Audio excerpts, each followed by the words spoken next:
For 3 months, I'd been seeing a guy named Rex, a total stranger I'd only met online. We were in the thick of it, that honeymoon phase where every night my phone would blow up with messages that made my pulse jump. Miss you, sweetheart. Dreamt of you again last night. You were all over me begging for it. I was about to suggest we finally meet. But then he sent me a picture, a casual shot of his desk, and I saw something familiar, the crest of the Falcone crime family. And I work for a company owned by the Falcones. For 3 months, I'd been sexting a dangerous man, a made man in the mafia, who could be right under my nose. And just when I was trying to figure out who he was, I saw them. The custom black onyx cufflinks I'd picked out for Rex. On my boss, Marco's, wrists. What are you up to? My thumbs flew across the screen. I hit send. I stared at the chat, waiting for the man I knew only as Rex to reply. This had been my ritual for the past 3 months. I'd added him on a whim. We hit it off instantly, falling hard and fast until things got intense. My phone vibrated. It was a picture, a side shot of his computer desk. A few files were scattered next to the keyboard.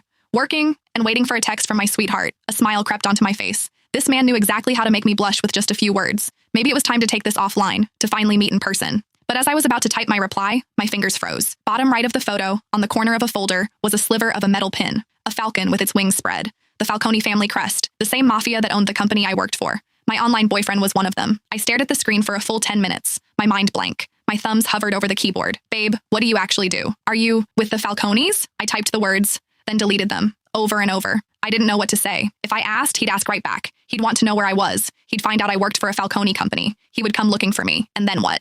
What the hell would I do then? When I didn't reply right away, Rex's texts started coming in, one after another. Baby, you there? Busy? Send me a pic. Like you do. Your hand, or anything. Dreamt of you again last night. You were all over me begging for it. His words were getting dirtier, bolder. But this time, my cheeks weren't just hot with a blush. They were burning with a cold dread.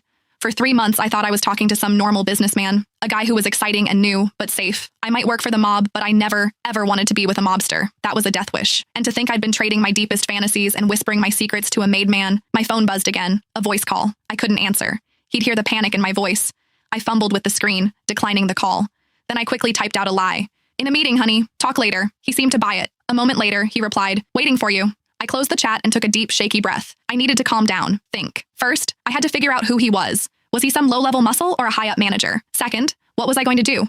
Risk it and keep this going or run for the hills? I opened our chat history, scrolling through our old messages, searching for clues. We'd both been careful about privacy, never sharing details about our work or personal lives. But one thing stood out. He'd once sent me an Abby pic from a gym mirror.